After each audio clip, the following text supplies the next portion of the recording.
Hello students, how are you? I hope you all are very fine. Children, in the previous video we had started the chapter 4 of your geography book and the title of the chapter is agriculture. And today we will read about the major crops and development in the agriculture. Children, you have to read the chapter deeply. I will give you only summary. तो children अब major crops आज का topic है major crops. चलिए इसके बारे में पढ़ते हैं। पिछले वीडियो में हमने डिफरेंट टाइप की फार्मिंग देखी, प्राइमरी, सेकेंडरी और टेरिटरी एक्टिविटीज़ देखी। इसके बाद हमने डिफरेंट फार्मिंग देखी, कॉमर्शियल फार्मिंग देखी और भी तरह की फार्मिंग हमने देखी। तो चलिए आज अब हम मेजर जो क्रॉप्स हैं हमारे भारत की उनको देखते हैं। तो हमारे देश की जो मेजर क्रॉप्स हैं वो कौन कौन सी हैं। A large variety of crops are grown to meet the requirement of the growing population. Crops also supply raw materials for agro-based industries. Major food crops are wheat, rice, maize and millets. Jute and cotton are fiber crops. Important beverage crops are tea and coffee. बढ़ती हुई जो population है उसकी needed को पूरा करने के लिए, उसकी आवश्यकताओं को पूरा करने के लिए अब बहुत तरह की फसलें उगाई जाती हैं। फसलें जो हैं वो एग्रीकल्चर बेस्ड होती हैं और जो इंडस्ट्रीज़ होती हैं उनको रॉ मटेरियल यानी कि कच्चा माल प्रोवाइड करवाती हैं। गेहूँ, चावल, मक्का, बाजरा ये जो है फूड क्रॉप्स कहलाती हैं। जूट वाली और इसके साथ साथ अब चावल की बात करें तो चावल जो है यह पूरे विश्व की मुख्य फूड क्रॉप है और चावल जो है इसके लिए बहुत हाई टेम्परेचर लगता है और बहुत ज़्यादा बारिश की ज़रूरत होती है। Children, you have to read the chapter deeply, I will give you only summary. अब वीट की बात यदि की जाए तो वीट जो है, वीट को बहुत ज़्यादा टेम्परेचर की ज़रूरत नहीं होती है। यह मीडियम टेम्परेचर में मीडियम बारिश में ग्रो कर जाता है। बस इसे धूप काटते समय तेज़ धूप की ज़रूरत होती है। और गेहूं जो होता है बहुत सारे एरियाज़ में जैसे कि USA है, कनाडा है, अर्जेंटीना है, रूस, यूक्रेन, ऑस्ट्रेलिया, इन एरियाज़ में और भारत में बहुत बड़ी मात्रा में उगाया जाता है। और भारत में यह किस सीज़न में होता है, विंटर सीज़न में ग्रो किया जाता है। इसके बाद मिलेट की बात की जाए तो ये मोटे अनाज के रूप में जानी जाती हैं और यह कम उपजाऊ और सैंडी सॉइल में भी हो जाती है। ये फसल इनमें कम बारिश की ज़रूरत होती है और हाई से मीडियम टेम्परेचर और बहुत ज़्यादा सूर्य के प्रकाश की आवश्यकता इसमें होती है। ये इस टाइप की फसलें हैं ज्वार, बाजरा और रागी।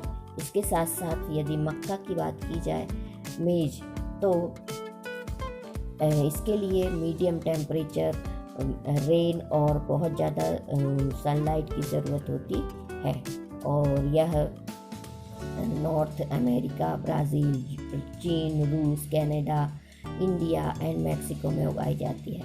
कपास मीन्स कॉटन की बात की जाए तो कॉटन जो होता है इसके ग्रो करने के लिए हाई टेम्परेचर और हल्की बारिश की ज़रूरत होती है। ज़्यादा यहाँ पर फ्रॉस्ट फ्री डेज होना चाहिए, मीन्स बहुत ज़्यादा ठंडा दिन नहीं होना चाहिए, तेज़ चमकीली धूप होती है तभी जो कॉटन है वह ग्रो कर पाती है। अब बात की जाए जूट को हिंदी में पटसन भी बोला जाता है। तो जूट जो है वह एक गोल्डन फाइबर कहलाता है और यह जो है यह हाई टेम्परेचर की ज़रूरत इसमें होती है। एलुवियल सॉइल मीन्स ये जलोढ़ मिट्टी में अच्छी तरह से होता है और हाई टेम्परेचर के साथ साथ इसमें हैवी रेन की भी ज़रूरत होती है। इसके बाद बात की जाए कॉफ़ी, तो इसके लिए बहुत ज़्यादा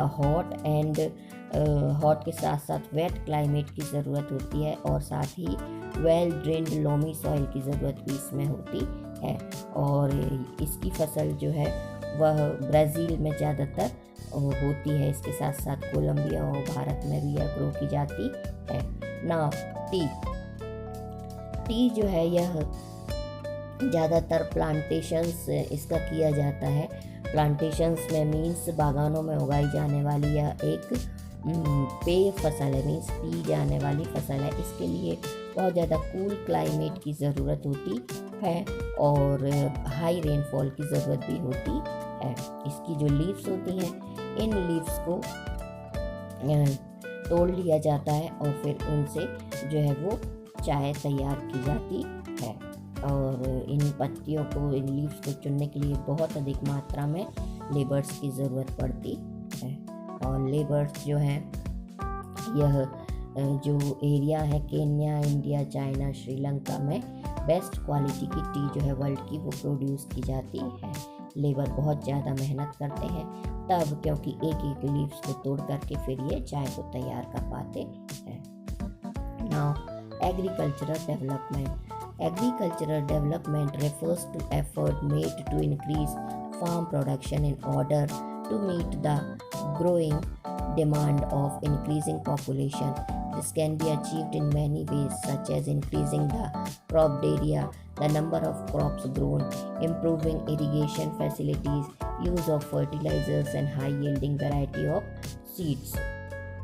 एग्रीकल्चरल डेवलपमेंट से क्या मतलब है? एग्रीकल्चरल डेवलपमेंट जो है, जितनी भी बढ़ती हुई पॉपुलेशन है, तो पॉपुलेशन बढ़ती जा रही है तो डिमांड भी बढ़ती जा रही है। तो डिमांड बढ़ने की वजह से जो भी एग्रीकल्चर का जो प्रोडक्शन है उसको बढ़ाने में जितने भी प्रयास किए जाते हैं, वही जो है वो एग्रीकल्चरल डेवलपमेंट कहलाता है। और यहाँ कई तरीक़ों से ये प्रोडक्शन जो है वो बढ़ाने की कोशिश की जाती है।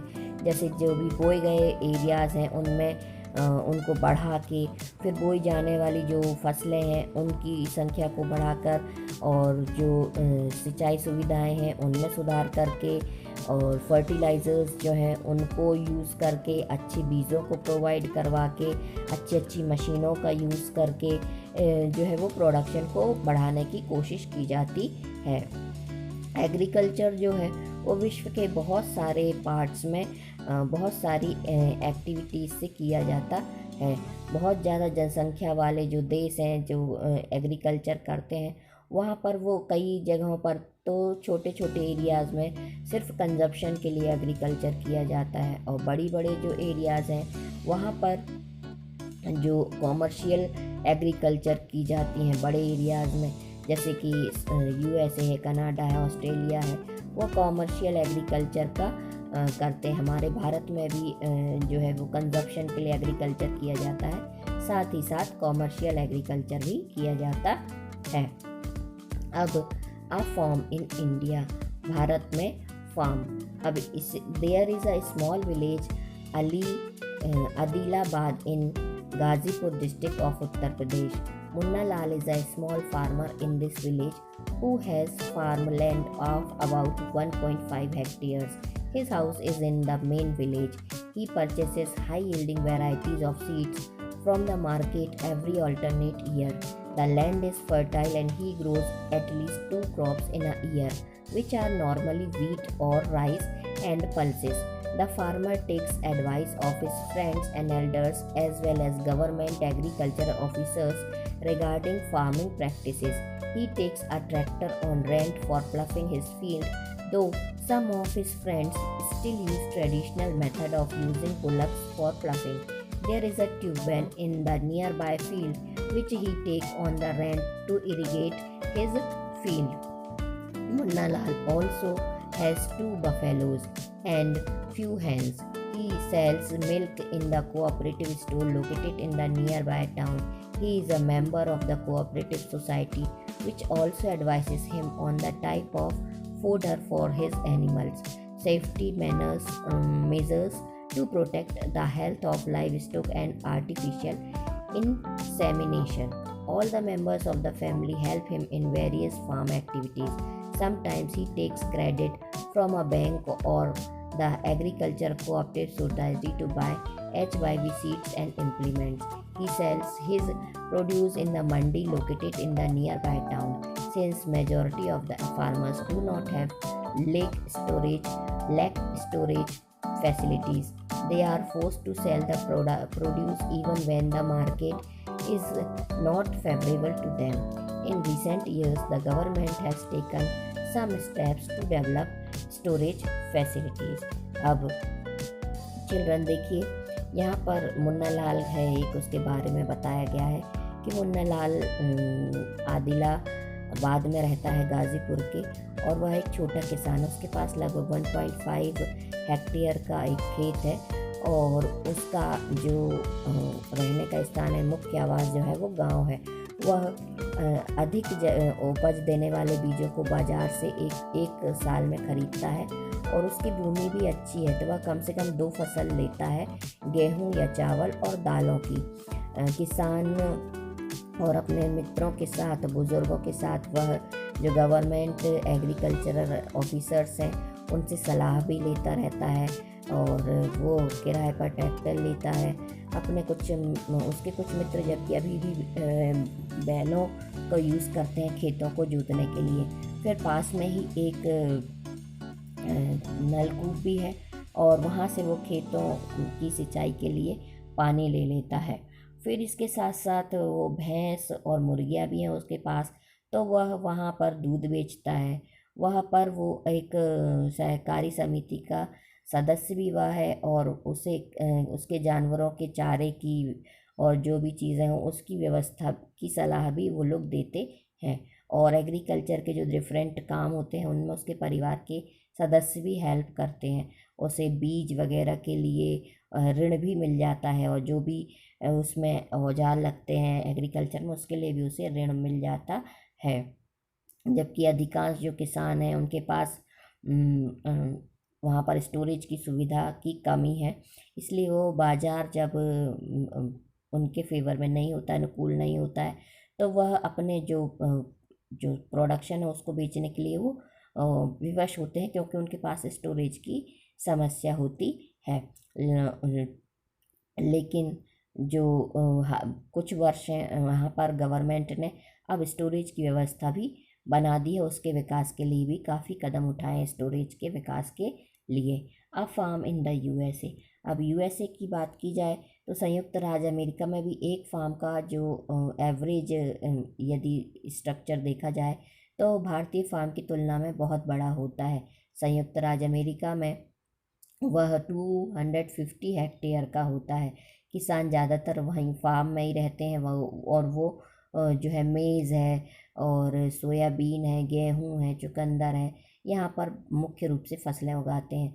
संयुक्त राज्य अमेरिका के मध्य पश्चिम में स्थित आयोवा राज्य के एक किसान ने 300 हेक्टेयर भूमि उसके पास है, उसका नाम होरन है। वह अपने खेत में मेज़ तब उगाता है जब वह पूरी तरह से उसको विश्वास हो कि जो मिट्टी है और जल है इसकी आवश्यकता को पूरा कर देंगे।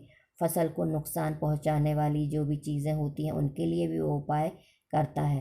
तो इसलिए जो होरन है वह एक वैज्ञानिक साइंटिफिक एग्रीकल्चर करता है। उसका जो कंप्यूटर है वह उपग्रह से जुड़ा हुआ है और उसे खेत की एक्चुअल जो पिक है वह उसे प्रोवाइड करवाता है और वह जितने भी केमिकल फर्टिलाइज़र्स को यूज़ करता है वो उसकी फसल को ग्रो करने में हेल्प करते हैं। इसके साथ साथ वह ट्रैक्टर, बीज बोने की मशीनें और भी जितनी भी चीज़ें ज़रूरत होती उन सब का यूज़ भी करता है। स्टोरेज की व्यवस्था भी उसके पास है। फिर जब सारी चीज़ें तैयार हो जाती हैं तब वो मार्केट एजेंसियों में भेजते हैं। तो इस तरह से जो यूएसए के जो किसान हैं एक व्यापारी की तरह काम करते हैं और अच्छा मुनाफा कमाते हैं। Children, here is your chapter finished. इसके बाद आपकी एक्सरसाइज आती है, तो मैं एक्सरसाइज को इसी वीडियो के साथ में लगा दे रही हूँ, तो आप उसको पॉज कर करके देख के कर लेंगे।